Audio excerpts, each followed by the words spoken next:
बिस्मिल्लाहिर्रहमानिर्रहीम। अस्सलाम वालेकुम नादरीन, आप यूट्यूब चैनल देख रहे हैं। मैं इमरान खान हूँ। सेनेट इलेक्शन को लेकर पाकिस्तान तहरीक इंसाफ में पड्डा पड़ गया है। हैरत की बात यह है कि तहरीक इंसाफ और तहरीक इंसाफ की जानी दुश्मन जमातें, जिन्होंने मिलकर इस्टेबलिशमेंट के साथ इमरान खान साहब की हुकूमत को पहले ख़त्म किया, उसके बाद इमरान खान साहब के ऊपर बदतरीन मुकदमात बनाए, फिर इमरान खान साहब, उनकी अहलिया और उनके ख़ानदान के दीगर लोगों को जेलों में रखा, इमरान खान साहब की ज़िंदगी को मुश्किल बना दिया। वो तमाम लोगों के साथ पाकिस्तान तहरीक इंसाफ के मामला ठीक हो गए हैं और उन तमाम लोगों के साथ जो है बंदर बांट भी कर ली गई है कि कितनी सीटें आपको मिलेंगी और कितनी सीटें पाकिस्तान तहरीक इंसाफ को मिलेगी। तो तहरीक इंसाफ ने अपने तमाम सियासी मुखालिफिन के साथ इत्तफाक़ राय पैदा कर लिया है, लेकिन अपने कारकुनों से और अपने लोगों से वो इत्तफाक़ राय पैदा नहीं कर पा रहे।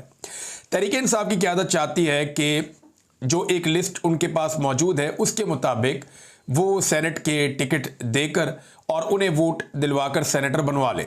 लेकिन पाकिस्तान तहरीक इंसाफ का जो वर्कर है उसने ज़्यादा उम्मीदें लगा दी हैं और उन्हें ये लगता है कि कारकुनों के ऊपर सरमायादारों को तरजीह दी जा रही है, जो कि एक गलत फैसला है। एक प्रेस कॉन्फ्रेंस भी हुई तहरीक इंसाफ के अहदेदारों की जानिब से पेशावर में, और उन्होंने कहा जी कि वज़ीर आला हाउस और असम्बली का हम घेराव भी कर सकते हैं। उन्होंने ये ऐलान भी किया। कुछ लोगों ने कहा कि हम MPAs को फिर सूबाई असम्बली के अंदर नहीं जाने देंगे वोटिंग के लिए अगर हमारे साथ ये जुल्म ना रोका गया तो। ख़ासतौर पे जो लोग गुस्से में हैं वो मिर्ज़ा अफरीदियों के चक्कर में हैं। वो ये कहते हैं जनाब कि जिस वक्त तहरीक पर फोकस होना चाहिए उस वक्त पाकिस्तान तहरीक इंसाफ की क़यादत जो है वो मिर्ज़ा अफरीदियों की चाकरी में लगी हुई है और अभी तहरीक पे फोकस करने का वक्त है, लेकिन पार्टी तकसीम हो रही है और इस तरह के फैसलों से मायूसी हो रही है। देखिए, मिर्ज़ा अफरीदी अगर सेनेटर बन गया तो चंद सिक्के और उछालेगा और फिर तमाशा देखता हुआ वर्ल्ड टूर पे निकल जाएगा, एंजॉय करता हुआ, और फातिहाना अंदाज में चला जाएगा। अब फवाद चौधरी ने भी यहाँ पे एक ताना कसा है, लोग मौका हाथ से जाने नहीं देते। फवाद चौधरी ने कहा जी कि मेरे पास 50 करोड़ रुपया नहीं है, अगर मेरे पास भी होते तो मैं भी पाकिस्तान तहरीक इंसाफ में वापस आ जाता। ज़्यादा लोग जो इस वक्त रोला डाल रहे हैं, जो अज़हर मशवानी ने बात की बैरून मुल्क से या बाकी पाकिस्तान तहरीक इंसाफ के लोग कह रहे हैं, वो इरफान सलीम का नाम ले रहे हैं। इरफान सलीम के बारे में मैं ज़्यादा तो नहीं जानता, लेकिन ये मुझे पता है कि ये पाकिस्तान तहरीक इंसाफ के बहुत पुराने लोगों में से एक है। ये इमरान खान साहब के पास उस वक्त से है, या इमरान खान साहब का साथ उस वक्त से दे रहा है जब इमरान खान साहब के साथ इनमें से कोई भी नहीं था, जितने आज आपको लोग दिखाई देते हैं। तो ये पाकिस्तान तहरीक इंसाफ का पुराना एक नज़रियाती वर्कर है। पाकिस्तान तहरीक इंसाफ के जो इख्तलाफात हैं उन्हें पाकिस्तान के मीडिया पे ख़ास तवज्जो दी जा रही है और पाकिस्तान के मीडिया में ज़्यादा से ज़्यादा ये इख्तलाफात दिखाए जा रहे हैं, इनके ऊपर कवरेज की जा रही है। और ARY ने इसके ऊपर कवरेज की। नईम साहब जो है वो बड़े ज़बरदस्त रिपोर्टर हैं और मैं इनके साथ काम करता रहा हूँ, हम एक साथ भी काम करते रहे फील्ड में। तो नईम भट्ट साहब ने बड़ी अच्छी खबरें ब्रेक की हैं, इससे पहले ये भी खबर उन्होंने दी थी और ख़बर का जो बेशतर हिस्सा है वो बड़ा ज़बरदस्त है और उसको तरदीद नहीं की जा सकती। वो चीज़ें सामने आना शुरू हो गई हैं और ये खबरें हम भी पहले देते रहे हैं, बल्कि नईम भट्ट साहब ने उसमें इजाफा ही किया चंद चीज़ों का। मगर ये जो बैरिस्टर सैफ वाला पोर्शन है कि बैरिस्टर सैफ इमरान खान साहब के साथ वफादारी में डट जाएंगे, ये ऐसा कोई समझ आने वाली बात नहीं है। इमरान खान साहब के बहुत सारे वफादार इमरान खान को नहीं मिल पाते, लेकिन बैरिस्टर सैफ इतना वफादार आदमी है कि वो जाकर इमरान खान से मिलना चाहता है और उसकी हर दफ़ा मुलाकात भी हो जाती है। तैमूर झगड़ा नहीं मिल सकते, बाकी लोग नहीं मिल सकते, जुनैद अकबर नहीं मिल सकते, शाहिद असलम नहीं मिल सकते, सुहेल अफरीदी नहीं मिल सकता, मीना खान अफरीदी नहीं मिल, बाकी लोग भी नहीं मिल सकते, आलिया हमजा की मुलाकात नहीं हो सकती, लेकिन ये जाकर मुलाकात कर लेते हैं बैरिस्टर सैफ जो है। बैरिस्टर गौर की भी हो जाती है मुलाकात। तो ये लोग एस्टेब्लिशमेंट के काफ़ी करीब हैं। हाँ, लेकिन ये ज़रूर हो सकता है इस खबर में कि ये इख्तलाफ पैदा हुआ हो और इस मामले में अली अमीन गंडापुर और अलीमा खान साहिबा, ये सब लोगों का अपना अपना रोल है। सेनेट वाले मामले में लेकर अली अमीन ने चंद खबरों के मुताबिक अलीमा खान पर भी तनकीद की है और वो पार्टी को एक अलग डायरेक्शन दे रहे हैं। अब मिर्ज़ा अफरीदी पे आगे मामला फंस जाता है कि पैसे वाला आदमी है ना, इसी तरह मिर्ज़ा अफरीदी पे आगे मामला फंस जाता है और ऐसे ही मामला आ जाता है जो फजलुर रहमान साहब की पार्टी के दिलावर खान है।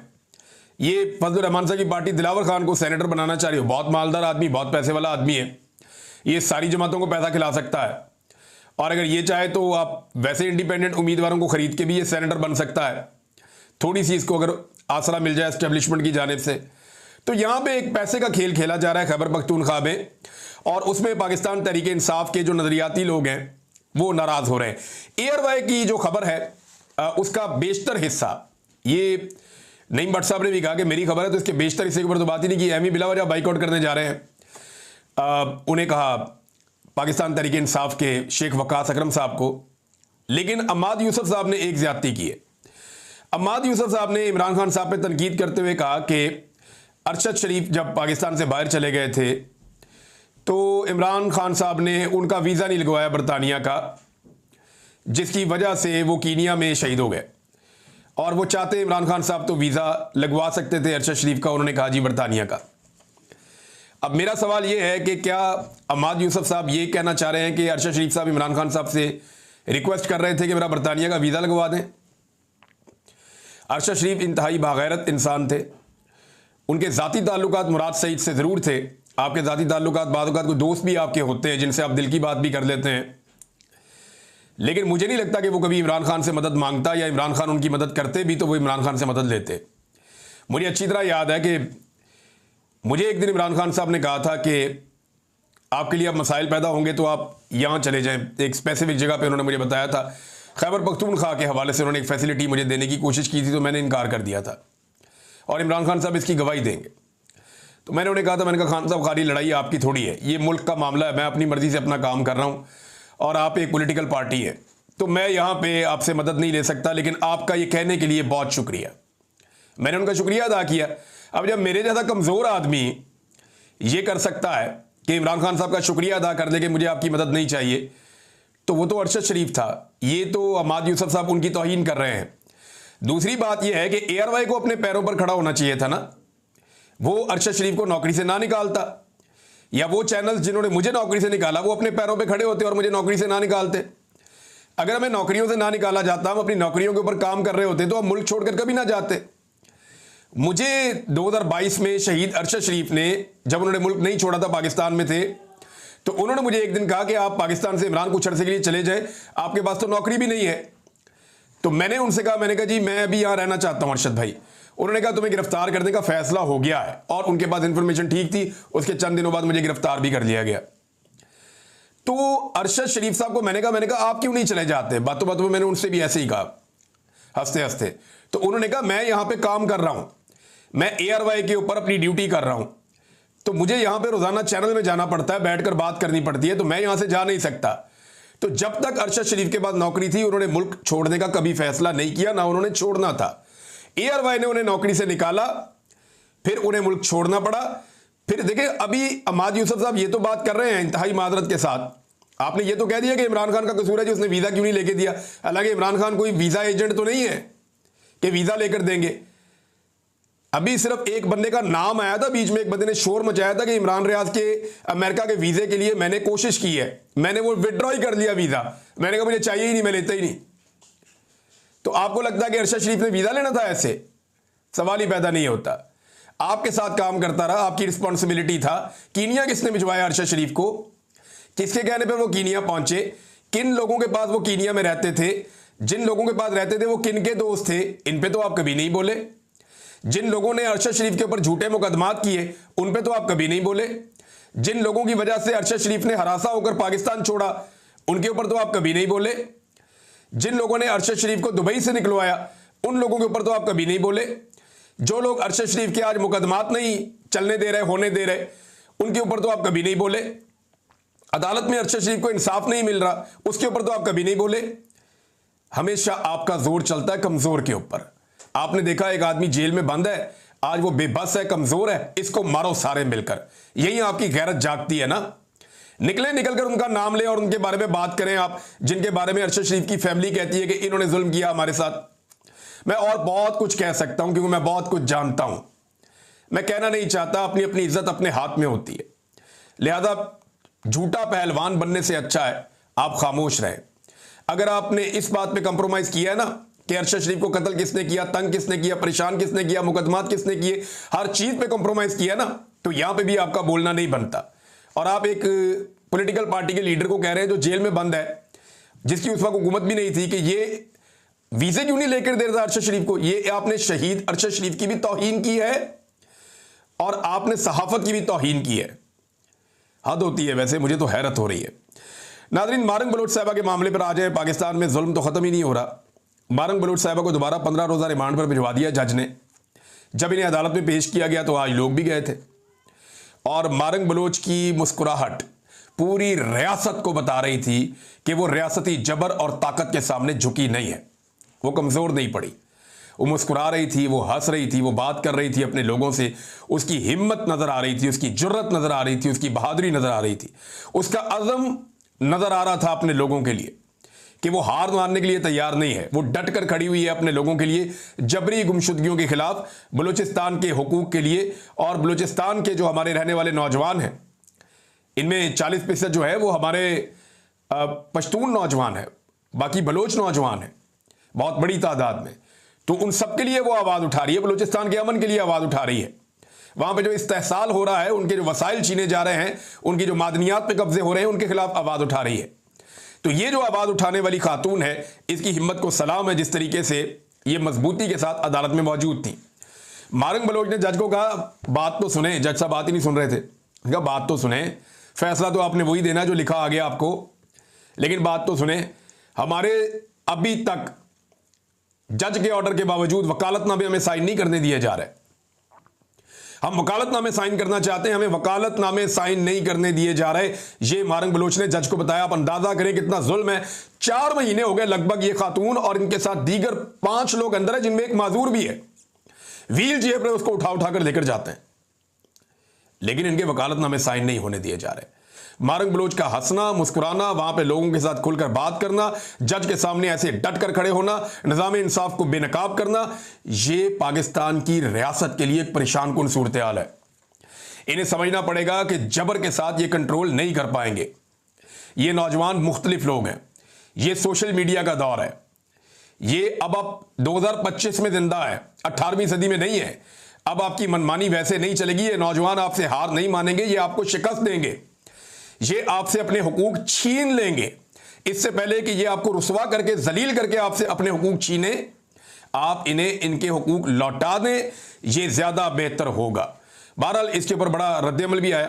नादिया बलोच साहबा का एक ट्वीट है, आज फिर इंसाफ का कत्ल हुआ।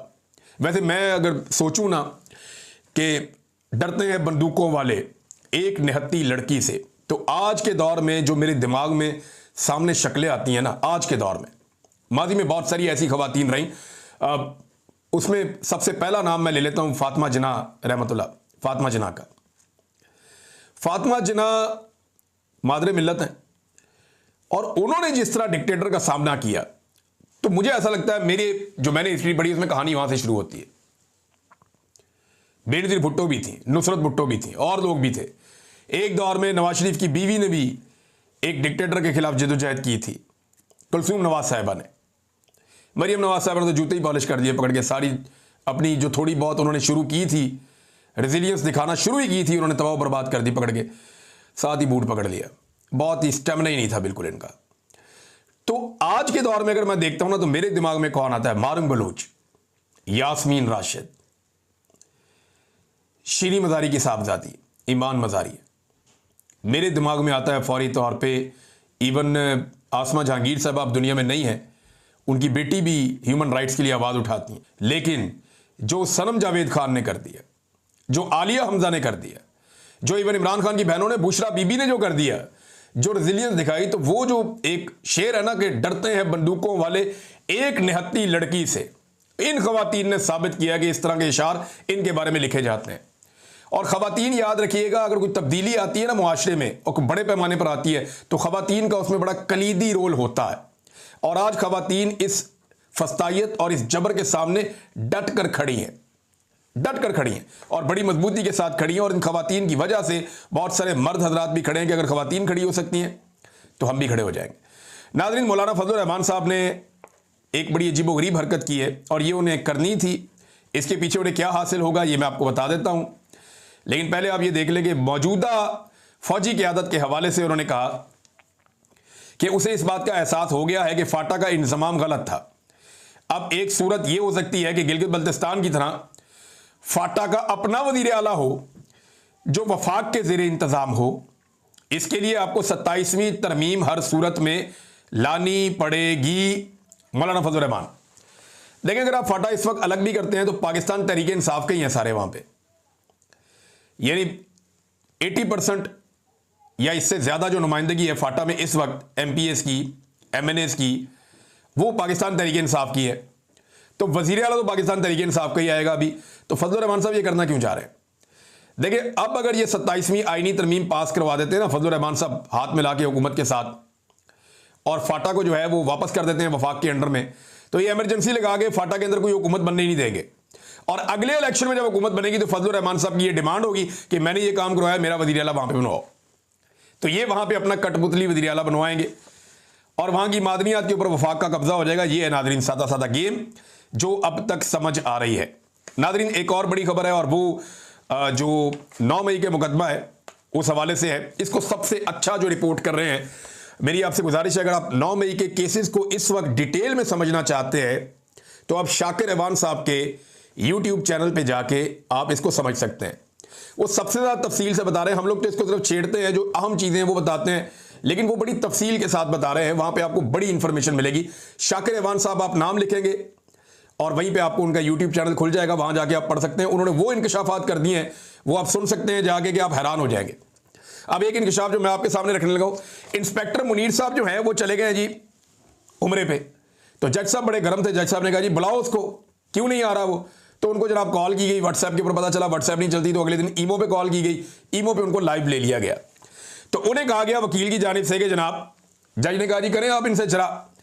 हालांकि जो लाहौर हाई कोर्ट की चीफ जस्टिस हैं आलिया नीलम साहिबा, उनका यह फैसला है कि ऑनलाइन गवाही कोई नहीं होगी, गवाही के लिए आपको बंदा लेकर आना पड़ेगा अदालत में। लेकिन जज साहब ने कहा नहीं जी इसका वहीं पे करो। वो अहराम की हालत में वहां पे गवाही देने के लिए ईमो पे आ गया इंस्पेक्टर मुनीर। तो जब उसे ये कहा गया कि आप ये कहें कि मैं जो कहूंगा सच कहूंगा, सच के सिवा कुछ नहीं कहूंगा, अगर मैं झूठ बोलूंगा तो अल्लाह का कहर मुझ पर नाजिल हो, ये कहा गया।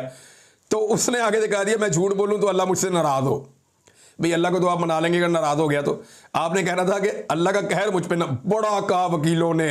शाह महमूद कुरैशी भी बोलना शुरू हो गए, वो हलफ ही ना ले, क्योंकि उसने हराम पहना हुआ है, वहां पे उसने उमरा किया हुआ है। तो उसको वो कह रहे हैं सारी अदालत के अंदर कि लो हलफ। अजीबोगरीब सूरत हाल पैदा होगी। वो पुलिस वाला डरे, वो कहता जी मैं नहीं लेता ये वाला हलफ। तुम ये कहो कि मुझ पर खुदा का कहर नाजिल हो, अल्लाह का कहर नाजिल हो, तो इस पर उन्होंने कहा जी मुझ पर क्यों हो? ये वो पुलिस वाला कहता है जिन्होंने 9 मई किया और करवाया उन पर अल्लाह का कहर नाजिल हो। अब उस बेचारे को अब फतवे दिलवाए जाएंगे। वो बेचारा वो दौड़ गया, उसने कहा जी मैं नहीं करता ऐसे। अब पीटीआई ने कहा जी इसको आप फिजिकली यहां बुलवाएं, ये उम्रा कर ले उसके बाद बुलवाएं। लेकिन जज को बहुत जल्दी है, वो कह रहे जी फटाफट ना बैठो, और वो ऑनलाइन ही गवाही लेते जा रहे हैं, इसकी वापसी का इंतजार भी नहीं कर रहे। तो आप अंदाजा करें कि गवाह गवाहियां नहीं दे पा रहे, गवाह हलफ नहीं ले पा रहे, गवाह जो है वो साबित ही नहीं कर पा रहे। वो वहां पे मौजूद है। तफ्तीशी से पूछा जज साहब ने, या वो जो वहां पे वकला थे जो जिरा कर रहे थे, उन्होंने पूछा कि ये जो हसाम और ये मुनीर खालिद, ये जो आपके स्टार गवाह है, जो आपके बड़े तगड़े गवाह हैं, जिनको आप कहते हैं जनाब ये हमारे गवाह हैं, इनकी बुनियाद पे हमने मुकदमा बनाया। एक टेबल के नीचे छुपा हुआ था, इमरान खान के कमरे में बैठा हुआ था, दूसरा ये कर रहा था। तो इन्होंने 9 मई की पूरी साजिश को खुद सुना और देखा है, लिहाजा ये हमारे गवाह हैं। उनमें से एक गवाह का तो पता चला जनाब छुट्टी पे, दूसरा हलफ ही नहीं ले रहा, और वो उस दिन छुट्टी पे था। और एसएचओ ने लिखा था कि ये आदि मुजरिम बन गया, ये रोजाना छुट्टी पे जाता है, ये बहुत तंग करता है, इसको एसपी के सामने पेश करो। और पता चला जी उसी तारीख में उसको डाल दिया कि ये वहां जाके सुन रहा था और गवाह बन रहा था। अब देखें जो सवालात पूछे गए उनसे ये पूछे गए कि 9 मई की साजिश इन्होंने सुनी है ना, ये आपके स्टार गवाह हैं, क्या आप जमान पार्क गए हैं? तफ्तीशी से पूछा, उसने कहा जी मैं नहीं गया। उन्होंने कहा जो स्टार गवाहान है इनको लेकर आप वहां तक गए जहां पे बैठ के इन्होंने साजिश सुनी थी या साजिश हुई थी? तफ्तीशी कहता जी नहीं। उन्होंने कहा ये साबित कर सकते हैं आपके ये दोनों बंदे वहां पे उस दिन मौजूद थे साजिश सुनने के लिए? तफ्तीशी कहता है जी ये वहां थे। नहीं, साबित कर सकते हैं? उसने कहा जी नहीं। उन्होंने कहा CDR है आपके पास, कोई कॉल डाटा रिकॉर्ड ही हो आपके पास कि इनके मोबाइल फोन उन दिनों वहां पे फिर रहे थे, ये वहां गए थे? उन्होंने कहा जी नहीं। उन्होंने कहा सेफ सिटी का कोई रिकॉर्ड किसी कैमरे में निकल आए जिसमें आप ये साबित कर देंगे जनाब ये दो आपके स्टार गवाह जो आपके हैं ये वहां पे उस वक्त मौजूद थे? उन्होंने कहा जी नहीं, कोई एक रिकॉर्ड ये फ्राहम नहीं कर सके जिसमें साबित करें कि ये जो गवाह थे ये उस दिन जमान पार्क गए हुए थे और वहां पे खुफिया तौर पे सुन रहे थे। अब वहां पे जो लोग मौजूद थे जरा उनकी बात सुने आप। ये जमशेद इकबाल चीमा साहब और उनकी एहलिया, इन्होंने भी बड़ी बेचारों कुर्बानी दी, बड़ी मार खाई, इनको बहुत परेशान किया। इवन इनके बच्चे तक दरबदर हो गए, ये जेलें भी काटते रहे, परेशान भी रहे, भागे भी रहे, इनका कारोबार भी तबाह हो गया। तो जमशेद इकबाल चीमा साहब और मुसर्रत जमशेद चीमा साहबा। ये कहते हैं जी साजिश की गवाही देने वाला शख्स कहता है कि वो टेबल के नीचे बैठा हुआ था और इमरान खान की टेबल तो इतनी छोटी थी, ये टेबल आपने देखी हुई है जिसपे इमरान खान साहब पाँव रख के बैठते थे। उस पूरे कमरे में कोई भी बड़ी टेबल नहीं थी। एक बच्चा जो होता है ना छोटा 2 साल का, मेरे ख्याल में वो भी छुप के नहीं बैठ सकता उस टेबल के नीचे जहां पे ये इतना भारी भरकम पुलिस वाला छुप के बैठा हुआ था। वो ये कह रही हैं कि वहां बिल्ली का बच्चा नहीं आ सकता। ये सब एक्सपोज हो रहे हैं। ये तमाम मुकदमा सियासी और जाती अना पर बनाए गए हैं। वैसे पाकिस्तान की एस्टेब्लिशमेंट को शर्म आनी चाहिए कि यार ऐसे घटिया मुकदमा, तारीख आपको किन अल्फाज में याद रखेगी? आप तारीख के हाथों कत्ल हो चुके हैं, तारीख में आप मर चुके हैं, मुर्दा हो चुके हैं। और इमरान खान साहब को आपने तारीख में अपनी इन हरकतों की वजह से अमर कर लिया है। और अब आप कभी ये ट्वीट करवा के, वो करवा के, यहां से दबाव डलवा के, वहां से करके, अब आप इमरान खान का कुछ बिगाड़ नहीं सकते। पब्लिक ओपिनियन को आप ऐसे नहीं बदल सकते।